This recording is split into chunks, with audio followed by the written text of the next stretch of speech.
First, I want to say something about our homework assignment. Our first homework assignment.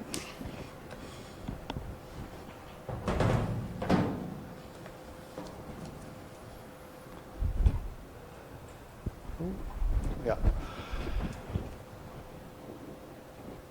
I hope you already work on it last weekend. Yeah. Do you feel a little hard? Yeah. Yeah. Yeah, it's pretty challenging. Yeah. Then the due date, 1 week from tomorrow. 1 week from tomorrow, okay? So not too many days you have. Yeah. All right, yeah. So try to manage your time. Yeah, okay. So I plan to do in this way.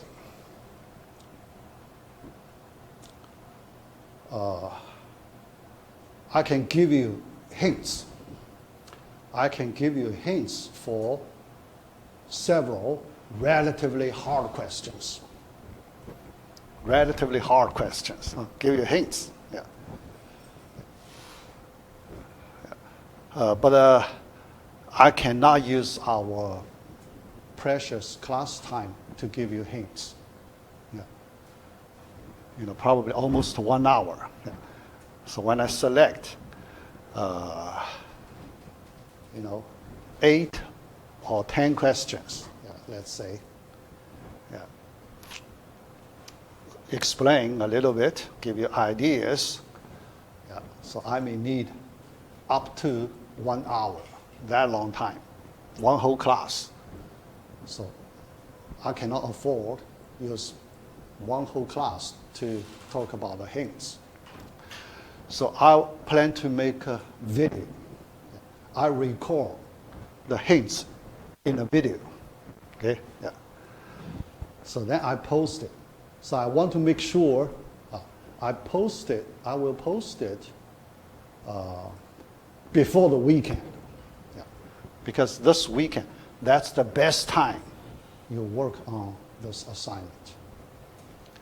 So before the weekend, yeah, so let's say Friday, so I will record a video. I need to complete the video by Friday. Okay? By, let's say midnight Friday, right? Yeah. Record a video and post it. Yeah. So then you have whole weekend. You study and work. Yeah. So that's the first thing I plan to do. Okay? Yeah. Second, because this video, it's not part of the class. It's not part of the regular class. For regular class, I check the attendance, right? Yeah. So this video,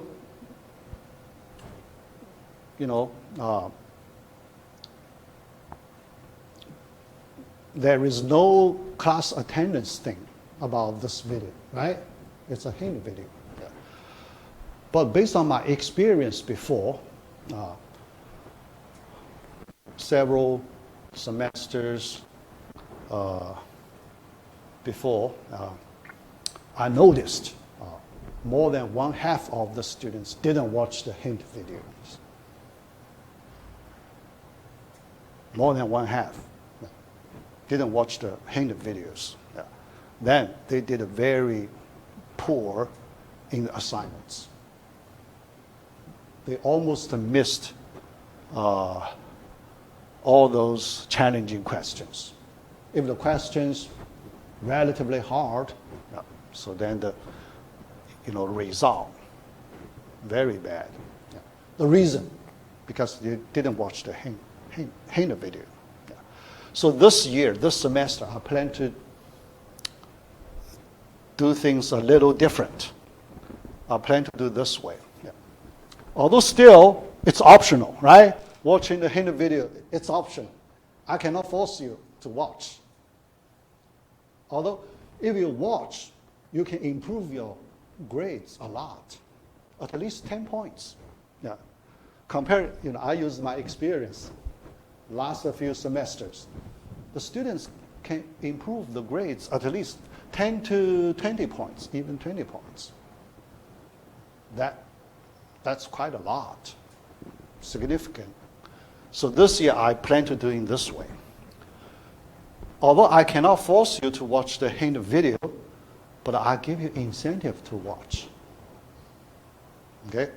So I still, after I post the video, I also post a discussion board like what we are doing for attendance check. So this time, after you watch the hint video, you claim. So you tell me, watch the hint video. Then I will give you 2 bonus points. How about that? 2 bonus points. Okay? Plus 2. Yeah. In this way, I try to, if you watch, you have chance to improve probably 10 points. 10 points, usually I set a lower bound. Upper bound could be 20 points. Yeah. Think about that. Yeah. But this time, I use this way. Yeah. I just use 2 bonus points, try to help you so you have a chance to get more than 10 points after you watch the video. Okay, so I will do it this way. Yeah. All right? Yeah.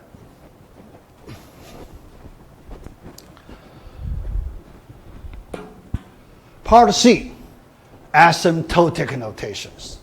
The hardest part of this module because very abstract.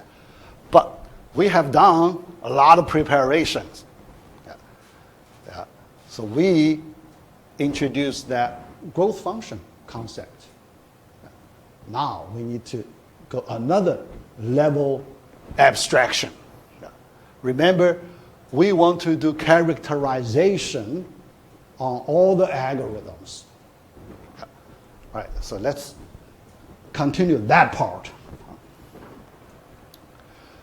Limits of 2 growth functions. When we compare the efficiencies of 2 algorithms, remember, let's recall. So first we find 2 growth functions for those 2 algorithms. After that, we take the ratio, then we calculate the limit. So based on that process, now let us have a general discussion. When we do the limit of ratio of 2 growth functions, what are the possible results? Right? For the general case, what are the possible results? Remember, when I explain that indeterminate form, when we apply L'Hopital's rule, we have that indeterminate form concept, right? When I explain that, I give you several possibilities, right? Yeah, here, the possible results related to those possibilities. So let me list those possibilities here. All right. We have these cases. The limit of the ratio of 2 growth functions, we have these cases. The first, the limit equals 0. When n goes to infinity, the limit is 0. Okay? All right, first case. Second case, the limit is a constant c. Here we can assume this constant is positive constant. Because for this class, our growth functions always take the positive values. No negative values for this class. Yeah. So c is a positive constant. All right. The third case, infinity. Limit is infinity. All right. Then there is the fourth case I didn't mention when I explained that indeterminate form. I only give you 3 cases, right? Yeah. But here there is a case number 4. Yeah. Case number 4, think about. Because the top 3 cases do not cover all the possibilities. There is one possibility missed. That possibility is the limit does not exist. No limit. There is no limit, right? So that is a possibility, right? Yeah, no limit. So the limit does not exist. Okay? Yeah. Yeah. How can that happen? How can that happen? The limit does not exist. Can you imagine the situation?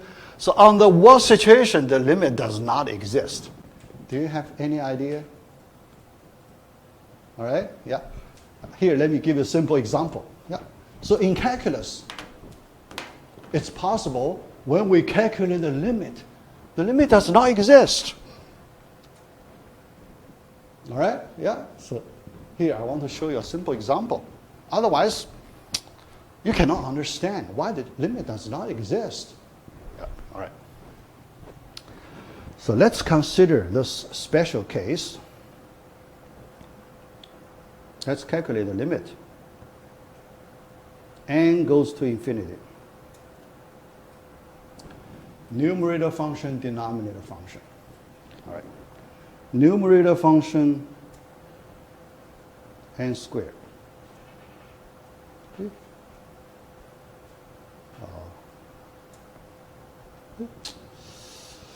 I need some way.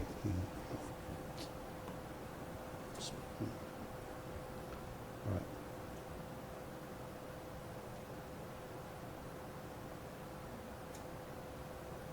Numerator function. Okay, all right. Denominator function.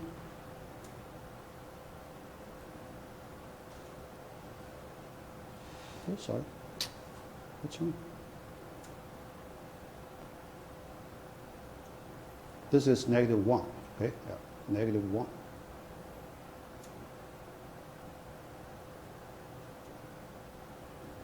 How about that? Okay, yeah. So I try to, put some special structure there. Yeah. The goal, try to make the ratio. The limit does not exist. Okay, all right. So let's look at this limit. Why this limit does not exist? Yeah, this is minus sign. Right? This is minus sign. Okay, all right. Yeah. When we calculate this limit, first, n squared, numerator n squared, denominator n squared minus 1. Are they very close? When n goes to infinity, these two could be canceled out, right? Yeah, because minus 1, very small. Yeah, very small. And the limit. Yeah. So when people do the limit, yeah. If you do not feel comfortable, when people calculate this one, first, they do division. Both numerator denominator do division by n squared.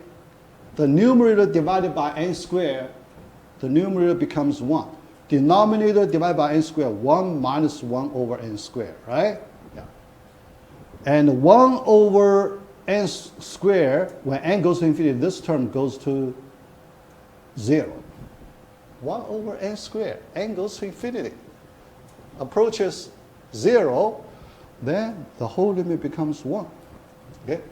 So you look at it in this way, then we can do cancellation. All right, Taylor, join us. Yeah. Then we only need to look at the, two parentheses part. All right. The two parentheses part. Let's plug in some values to see the pattern of the ratios. Yeah. All right. First, let's look at when n is an even number. N even number. Okay. All right. 3 plus Negative 1 to some even number is 1, right? So 3 plus 1. Yeah. When n is an even number, yeah, so here, let's do example. Do experiment. Okay? Do experiment. Yeah. Even number 4, denominator, even number 3 minus 1. So that's a 4 minus 1, just 3. Okay? Yeah. That's even number. Odd number, 3 minus 1, so it's 2. All right. Denominator, 4 minus negative 1. 4 minus negative 1, 5, right? Yeah. Odd number.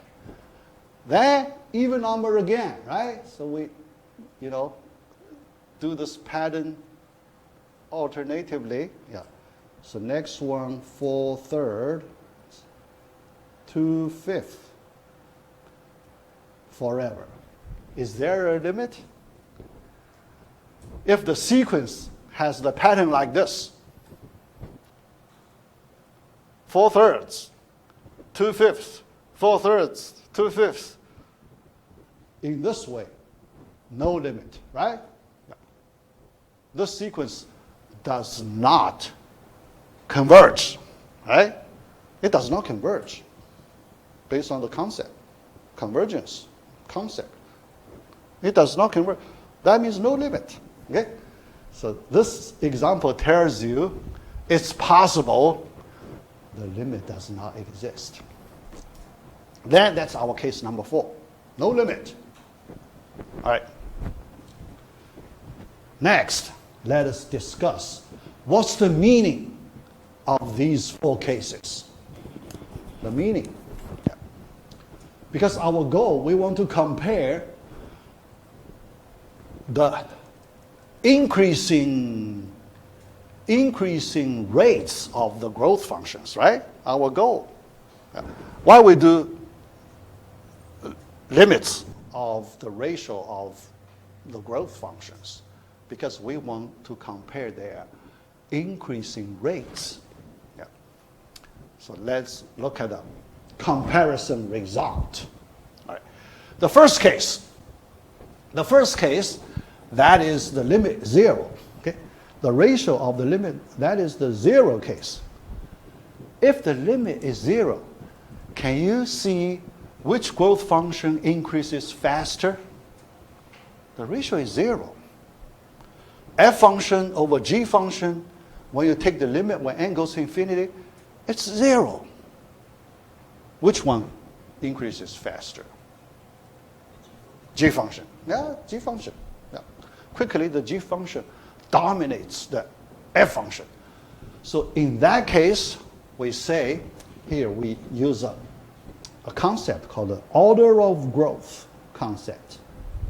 Order, so growth, there is order. How much is the growth? So we introduce that order concept. What's that order? Yeah, later I will give you, the specific description. Here, just some abstract order thing. Yeah. So because G grows faster than F, then we say the order of growth of G is greater than order of growth of F. Okay? That's the meaning, yeah, because we want to interpret the results, the 4 cases. What's the meaning of those 4 cases? So we want to, use some clear description to describe those 4 cases. Yeah, so that's the case number 1. Yeah. It tells us one function has higher order of growth than the other. Case number 2, constant C. Yeah, C. Ratio constant C. Yeah. So this case, they increases with the same pace, although the C affects the scale. The C could be 2, could be 3, could be 4. So it is the C we treat as a scaling number. Okay? So we just multiply constant C. So it's a scaling number, right? So here we treat, so that scaling number does not change the increasing trend significantly. Yeah. So although if you look at the value, quite different, but if we can use some scaling factor to align them, then can we treat them in the same category? Remember category thing, right? Yeah. We can define our category, right? If the two functions, the difference is only on some constant scale number, can we put them in the same category? Right? Reasonable, right? Yeah. So put it in the same category, so we say the case number 2, these two functions, they have same order of growth. Same category, same order of growth. Okay? Yeah. So that's the way we define category. Yeah. Because we have freedom to choose category, right? Yeah. Last time I said, we have freedom to choose convenient categories for us. Okay? So this is the convenient way to choose category. Order of growth to define categories. Case number 3, then ratio infinity case. Infinity, then we say because the numerator function grows faster than the denominator function, so we say the order of growth of the here f function greater than order of growth of the g function. Okay, all right. Then case number 2. Case number 4. What's that? Case number 4. Okay, does not exist. Yeah, does not exist. So how to say anything, right? Something does not exist. Too much uncertainty. Yeah, too much uncertainty. Okay, all right. Yeah, so let's delay a little bit, yeah, because at this point we do not have a good way to deal with case number 4. Yeah. So currently our limit weight is definitely we cannot use this limit weight. If it does not exist, that means this mathematical tool should be changed. This tool doesn't work. This tool doesn't work, it does not mean we cannot find another tool that works, right? Yeah. We have chance. If we can find some appropriate tool, that could work. Yeah. All right. Yeah. Case number 4. Yeah. Yeah. So let's delay a little bit. Yeah. All right. Yeah. Now, but for the first 3 cases, here we have understood their meanings. But the next thing is we want to use some simple notations to represent the first 3 cases. The first 3 cases, if we do not use any notation, you can see we always need to write in this way, you know, too much stuff to write, right? Yeah. So not very convenient. So we want to use some very concise way to represent the first 3 cases. Then we introduce some special notations, asymptotic notations. So that's the title of this part C, asymptotic notations for the first 3 cases. Case 1, we use our first asymptotic little o notation. Yeah. Little o notation. Okay? Yeah. Do carefully. Okay? Little o, big O, the meaning is different. Okay? So here the little o. So we say the first case we write f function belongs to little o of g function. Now here, yeah. What's the meaning of little o function? Yeah. Little o of g function, you can understand in this way. G function, so that's the representative, right? Yeah, I mentioned that. Representative of this category, whole category. Representative. Yeah. Then, f belongs to little of G function, that means this is the meaning. The growth function less than, order of growth less than.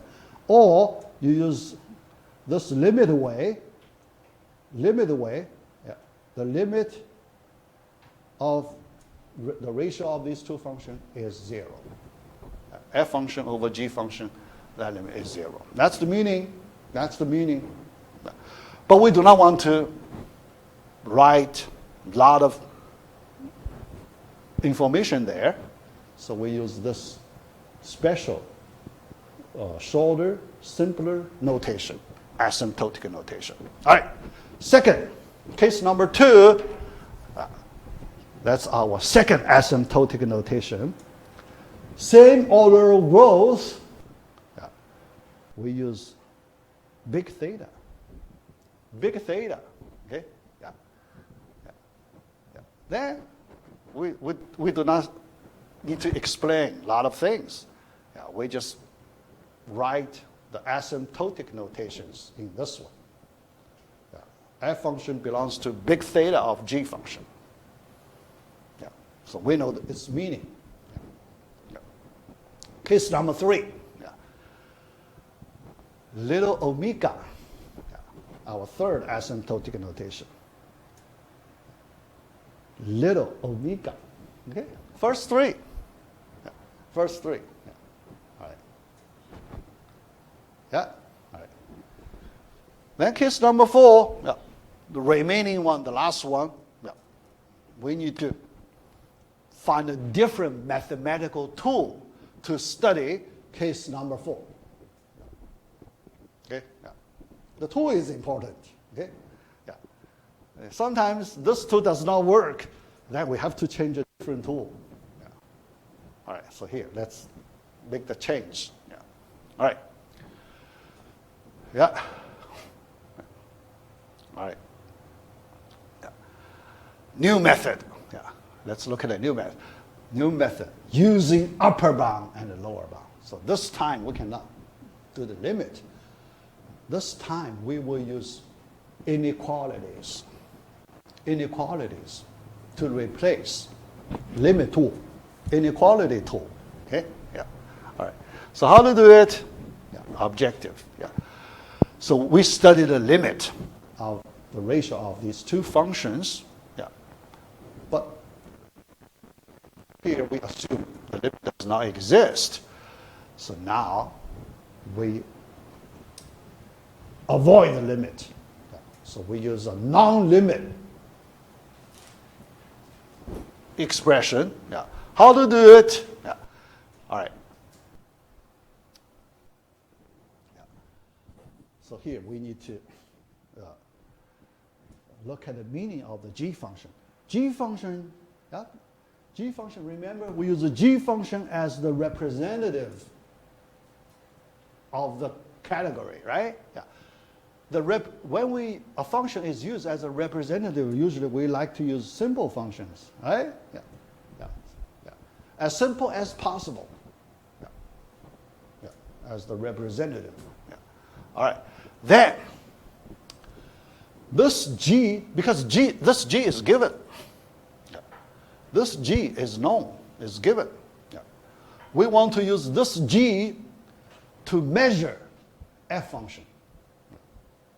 To measure f function. Yeah. G, we use it as a standard. Okay? This G function is a standard. And when we compare f with this G, we use this G function to measure f function. Okay? Yeah. That idea, that understanding. How to measure? A special way to measure. Yeah. All right. Yeah. Yeah. F function could be very complicated, yeah. But so we have a simple way, try to measure. Yeah. All right. So what way? the way to use constant multiple of G. C constant. Constant multiple of G. We know it's in the same category of G, right? Same category. Okay? When we multiply a positive constant, we do not change the category. We stay in the same category of G, but those are different functions, right? Constant multiples of G, they are different functions. They are different functions in the same category, but we use them to compare with f function, to measure f function. Okay? That's the idea. All right. Now, then, specifically, because constant multiple, there are a large number of constant multiples, right? But here we only pick two special constants, C1, C2, and one is for upper bound, another for lower bound. That's good enough. Choose one appropriate constant C1 such that we can make C1 constant multiple of G greater than f function. Choose another constant C2, make C2 constant multiple of G less than f function. Yeah. So here we try to control f function. One we want to control from the upper bound. Another we want to control from the lower bound. Yeah. Two ends. Okay? Yeah. Here, like some sandwich. Yeah. In calculus there is a sandwich theorem, right? Yeah, something like that. Sandwich theorem. Yeah. Here, one upper bound, one lower bound. Okay. Then we take the limit. Sandwich theorem means when we take the limit, upper bound, lower bound, they are the same. Then the one in the middle must take the same limit. That's the sandwich theorem. Okay? Yeah. Here we use that, part of that idea. Okay? From upper bound, so one we control f function from the upper bound. The other we control f function from the lower bound. In this way, we have a good control from both sides. Okay? Yeah. So if we can find C1, C2, can we say f function should be in the same category of g function? Same category. Can we say that? Think about that. Yeah, right? Yeah. So here, the conclusion, after we get this inequality, our conclusion is f function and the g function, they belong to the same category. Can you see it? This conclusion. All right. Let me convince you. Yeah, I mentioned that sandwich theorem, right? I mentioned that sandwich theorem in limit. Yeah. Here, before I explain this conclusion, let me explain that sandwich theorem another time. Okay? All right, sandwich theorem. The sandwich theorem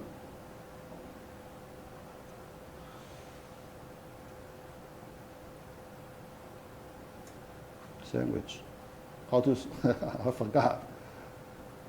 Yeah, whatever. Yeah. Sandwich theorem.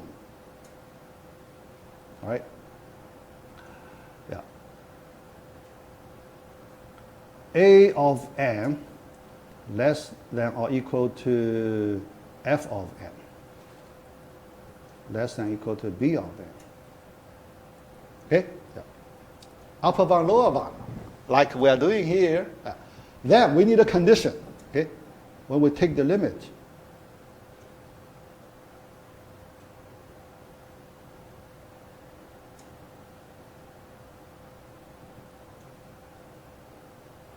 b of n. The limit of two ends, a function, b function, lower bound function, upper bound function, the same. Then conclusion.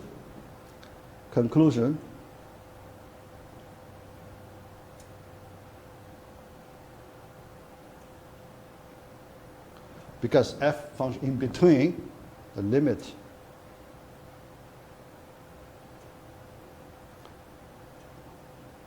A and B, okay? And also B. Yeah, because from upper side, lower side, two sides, they have the same limit. But f function, it is in the middle, then squeeze. Yeah, there is another name for this thing, squeeze theorem. Yeah, different names. Yeah. So we squeeze from both sides, so they have the same limit. That's the sandwich. Here, all right. So here the idea is similar. All right. C upper side, C1, does it in the same category of G? Yeah. C1 function. Yeah. So why I cannot here? Something.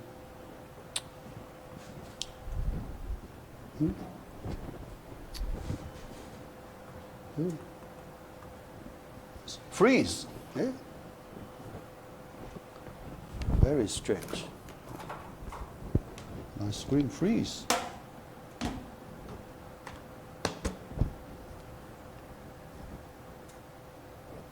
Freeze. Oh, yeah, it works. Yeah. I just shake it a little bit. All right. Yeah. So this upper side, it belongs to same category, right? Big theta, here I use big theta of G of n. Yeah? Based on our definition in the previous slide. Yeah? C1 multiple of G function, it belongs to big theta of G. And C2, does it belong to big theta of G function? Constant multiple of G. Belongs to the same category. So the upper side function, lower side function, both belong to the same category. Do you think the middle one should also belong to the same category, right? Yeah. Squeeze from both sides, right? Upper side, lower side. That idea. Yeah. That idea. Yeah. In this way, we avoid limit, right? We do not use limit. So we use inequalities, two inequalities. There, we can make our conclusion. They belong to the same category. So that's for case number 4. Yeah. It doesn't matter limit exists or not. Yeah. We have upper bound, lower bound. Yeah. So we get around the limit expressions. Yeah. All right? Yeah. So we complete right. All right. C.2, define asymptotic notations. Now we need to write rigorous definitions for asymptotic notations. Yeah. All right. So let me explain. Yeah. The first definition, big O notation. Not little o, okay? Big O, another one. Definition. For a given function g of n, the notation big O of g of n, okay, all right, represents the set of functions f of n, a set, okay, large number of functions that satisfy the following condition. What's that condition? There exists some positive constant c and some negative integer n0. Here, there is an extra part. Non-negative integer n0. Here, you can see n0 related to n, but slightly different. There is subscript 0. The meaning is special. There is some special meaning of this n0. n0 is a constant. We know n is a variable, right? Yeah. This n is variable. Variable. All right? Yeah. such that this inequality, f of n less than or equal to c multiple of g of n. C multiple of g of n. All right? Yeah. More for all n greater or equal to n0.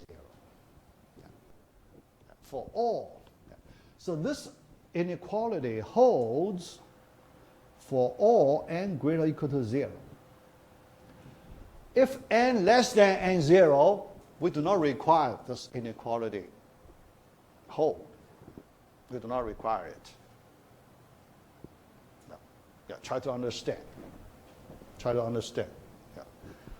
Yeah. So this n0, there is a special line there, n0 line special.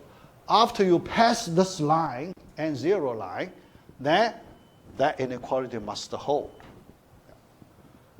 Before that line, anything is okay. We do not require anything before that line. Okay? Yeah. All right.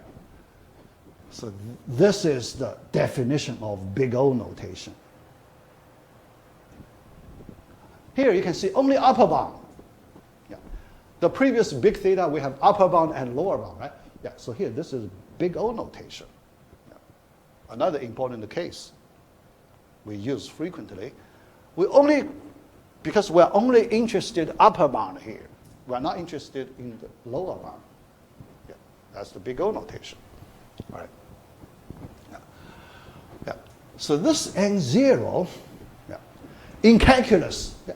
So this definition, you may see similar definition in calculus when you define limit, right? When you define limit, do you see something like this in the limit definition of limit? Yeah, yeah. So here, yeah, in our calculus, yeah. Sometimes people skip this n0 thing, get around it. Yeah. Do not say it clearly. Yeah. It exists, but people do not say it clearly in calculus. People say this way. Yeah, yeah. So here, yeah, yeah. All right. People say when n is sufficiently large, this word. N is sufficiently large. What do you mean sufficiently large? Because it's vague, right? Sufficiently large, in general, it is vague. Its meaning is this n0 thing. So you have freedom to choose this n0. You can choose n0, 1 million, 2 million. That's your freedom.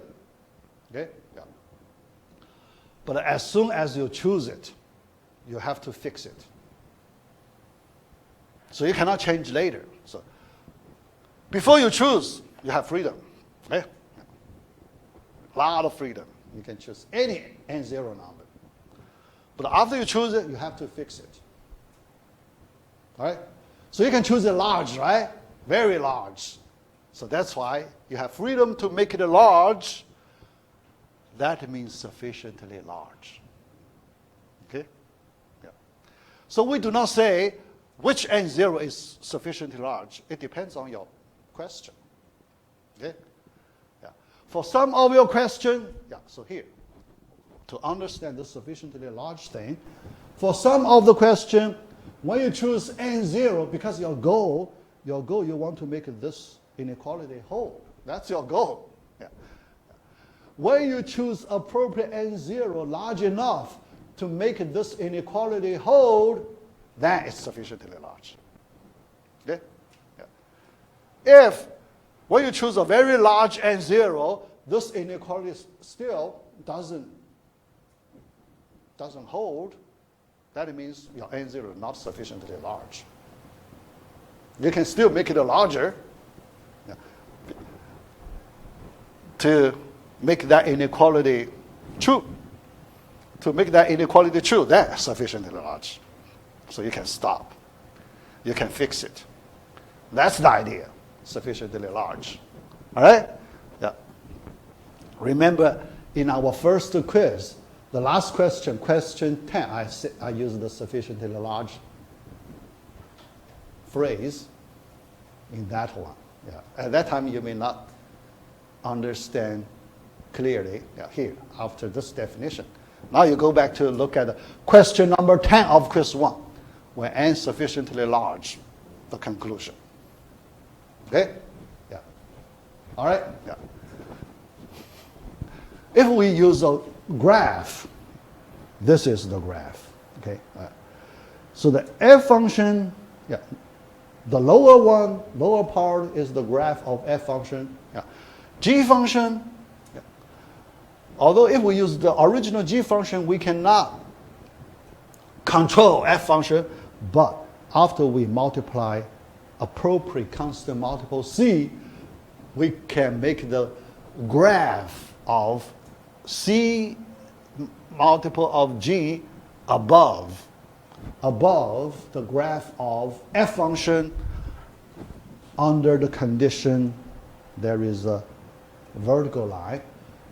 After the n value passes this vertical line, n0 vertical line, then there is such control thing. Okay? Yeah. But before this vertical line, it doesn't matter. Okay? Before this vertical line, okay, it's okay. Okay? Yeah. So we do not require anything. Yeah. So everything is fine before the vertical line. Yeah. That's the definition, big O notation. All right. Then remaining two, we can use the similar definition, but after you understand this one, the remaining two, we can easily, we can use analogy to understand the other two. Yeah. So let's use the same understanding of this one to understand the next two asymptotic notation. Yeah. Big omega notation. Yeah. We learned that. Big omega notation. Oh, sorry. Yeah, not big omega. Yeah, big theta. Yeah, this big omega notation. Okay? All right. The change of big omega notation is we change from the previous one from upper bound to lower bound. That's the only change. Okay? So in the language of the definition, the only place we make the change is this direction of the inequality. F of n greater than constant c times g of n. Yeah. And remaining, everything is the same. So this time, we control g function from the lower side. Lower side. Yeah. The graph, so we use this one, lower side. Yeah. And before this vertical line, doesn't matter. Doesn't matter. Yeah. Later, yeah.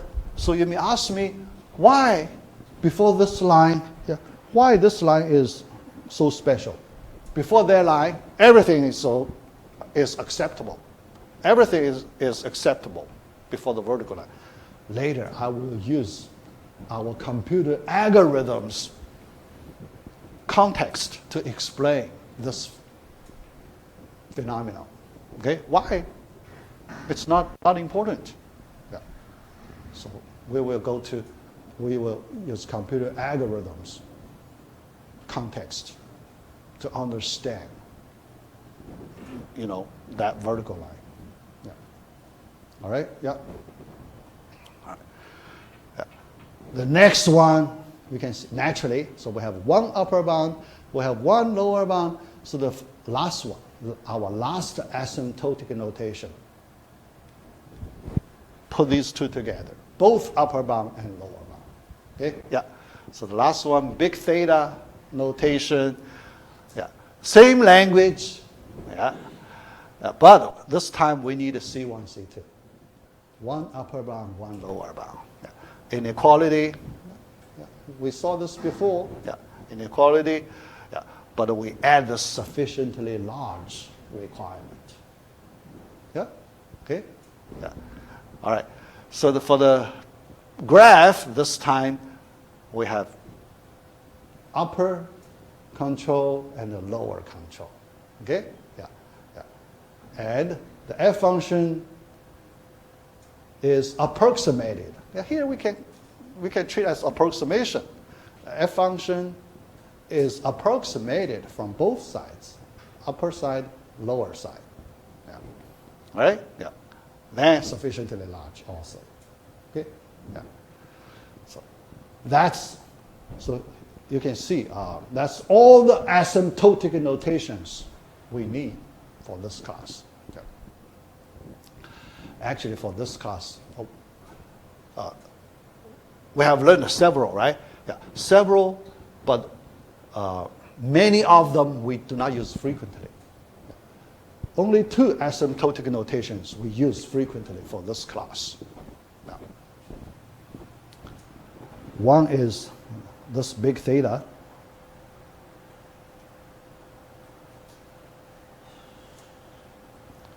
The other is big O. These 2 asymptotic notation we use most frequently. Yeah. Yeah. Other asymptotic notation we rarely use. Okay? Yeah. So you only need to get familiar with these 2 asymptotic notations. Yeah. For the whole class. Yeah. That's good enough. Yeah. All right, so we finished the definition part, this topic. The next topic, C.3, examples of asymptotic notations. In order to help you understand better about the asymptotic notation, I need to give you a few examples. Yeah. And also in this homework assignment, there are several questions. You need to use knowledge of this part, C.3, to help you answer the questions. Yeah, so this part also important for your homework assignment number 1. Yeah. All right? Yeah. So our first example, very easy one. Yeah. Show that n plus 2 belongs to big theta of n. Simple question. Yeah. Yeah. Yeah. But in the homework questions and test questions, I do not give you this kind of questions. So these examples for your understanding. Okay? Yeah. In the tests, I will not ask you to prove something. Yeah. Here, prove. You need to write a proof. Yeah. Yeah. So we will not do the proof in our homework and the tests. Yeah. So don't worry. Yeah. All right. So for this question, so there are 2 ways. Yeah. First, how to answer this question. There are 2 ways you can use. Yeah. The first way, easy way. Yeah. The first way, very easy. Yeah. Big theta notation we know, we can use limit, right? Limited. There is one of the cases in our limit way we can study big theta case. Yeah. So this one, you only need to calculate the limit n over n plus 2 over n. F function over g function equals 1. The limit is 1, right? It's very easy to say. Limit is 1. Is this a positive constant? If it is a positive constant, then big theta. Yeah. So this is an easy way. Yeah. But another way, we use the definition way. But for the definition way, because I want to use this to help you understand the definition for understanding purpose. Yeah. All right, so let's look at definition. This is f function, n plus 2. In order to use the definition to prove this big theta relationship, yeah, we need to find the upper bound and the lower bound, right? Yeah. Upper bound and the lower bound. Which bound is easier? Which bound?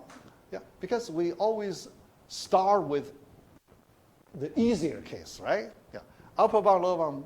Which bound do you feel easier to work first? Lower bound easier, upper bound easier? because you need to do the work. Okay?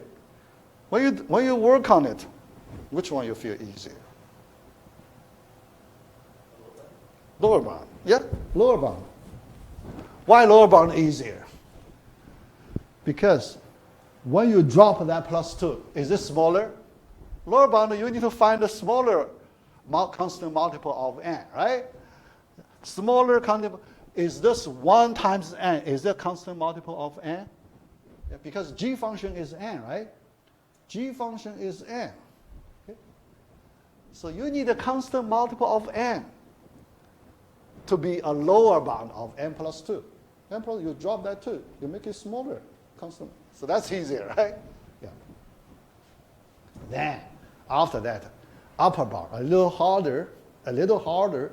This time, you need to find appropriate constant multiple of n. Some constant number times n that is greater than n plus 2. Can you do that? Appropriate constant multiple of n. Yeah. Number, is 2 okay? Is 2 okay? 2n. Can you use 2n to make, and you make it greater than n plus 2? Think about that. 2n. 2n is simple. Yeah. All right? Yeah. Yeah, so that's the first part. The second part, can we replace 2 by n to make it larger? When we do replacement, but under condition, right? Yeah. So here, the condition is important. Yeah. So what condition? The condition is, you can add this condition. You have freedom to add some condition. Remember, I explained sufficiently large. You can, because you have freedom to choose the meaning of sufficiently large. What do you mean sufficiently large? When n greater or equal to 2, it's sufficiently large, right? Yeah. Here, you use your freedom to make it sufficiently large. n greater or equal to 2, okay? That's make it sufficient. When n equals 2, can you have this upper bound 2 times n greater or equal to n plus 2? Yes. You make it. You make it. You find both upper bounds and lower bound. Upper bound, yeah. So you have C1, C2, and N0. After you get a C1, C2 constant, you also need to get N0. Okay? N0, first case, N0 is 0. Second case, N0 is 2. But you can only pick one N0. So you always pick the larger N0. Okay? When you have 2 different N0 numbers you need, so you always pick the larger N0 number. Okay? So N0 here equals 2. Yeah. Then you apply the definition of big theta, you make your conclusion. That's simple. Okay? Yeah. All right. Try to get used to all right, so let me do one more example to complete this lecture. Yeah. Remaining examples I will do on Thursday. Thursday. Yeah. Yeah. I have to complete because the remaining examples that are really related to your homework questions. Yeah. Yeah. Okay? Yeah. Yeah. So you may have, so the remaining examples, there are 3 questions, 12 points related to remaining question. 12 points. That's quite a lot, right? 12 points. Yeah? Think about that. All right. Yeah. This one, we only look at the big omega. Big omega, yeah.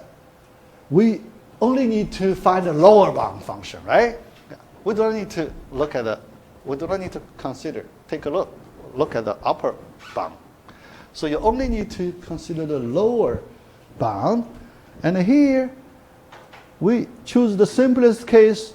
We use constant 1. How about that? Yeah. N cubed always greater or equal to n squared, right? Yeah, for positive integer value, including 0. 0 also is okay. Yeah. Then that's it. That's all we need. Yeah. Yeah. So you have the C. You also have the N0, sufficiently large. Okay? Yeah. You have lower bound, but you can never find upper bound. Yeah. So for this example, you cannot use constant multiple of n squared to control from the upper side of n cubed. Nobody can do that. So no upper side control. No upper side control. Okay? All right. All right, yeah, so that we finish today's lecture. Remaining, there are 5 questions remaining, okay? 5 questions, so we will complete on